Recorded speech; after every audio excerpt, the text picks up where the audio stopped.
Good morning to those who listen. January 13th, 2026. It is 2:09 a.m. And this is the Watchman channel. Well, this is the backup Watchman too, but same video on both. And this is a very disturbing story, and it just goes to show that it doesn't matter which party is in office, red or blue, it's still evil. For your prayers and support. God bless. President Trump is urging his party to do what many consider unthinkable. He told Republican lawmakers to be flexible on allowing taxpayer dollars to fund abortion. The president said the move may be necessary to strike a health care deal with Democrats. For nearly 50 years, the Hyde Amendment has prohibited federal tax dollars from being used to pay for most abortions.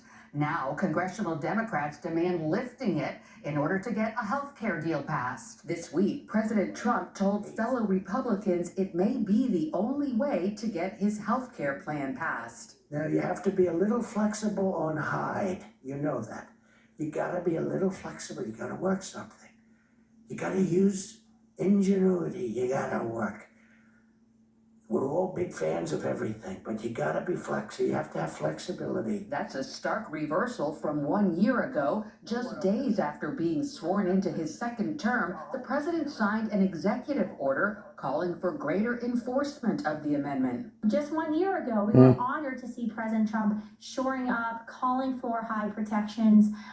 He needs to go back to a year and review his remarks. It's a red line for most pro-lifers. Since 1976, the first time we saw Hyde attached to a congressional spending resolution, it has been estimated from researchers that over 2 million children have been saved. They've been spared the death by abortion. A Republican backtrack on Hyde could hurt them in the midterms. Republican officials cannot win their races in November if they abandon their pro-life base. Had 1 to 2% of pro-life voters stayed home in 2024, Trump would not be president right now. We would have Kamala Harris in the White House. And while failing to negotiate a health care deal could mean another government shutdown, some lawmakers would prefer that to seeing public funding for abortion. I think we've seen really great leadership from Speaker Mike Johnson, from Leader John Thune, in saying that no Hyde, no deal, essentially all throughout this process. So Republicans know they need to do something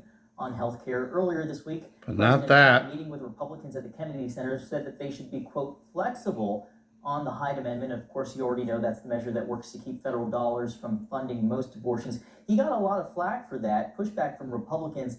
As someone who's known by conservatives as the most pro-life president in the presidency, why do you think he made this risky suggestion? The approach has been a little different in this administration as opposed to the first administration. Clearly, the first administration, he was the most pro-life, but when you look at abortion rates in this country that have actually gone up, they've gone up because of the abortion pill, and that has happened because Biden-era policies changed during COVID remain in place. While other policies have been changed under the Trump administration, that has not.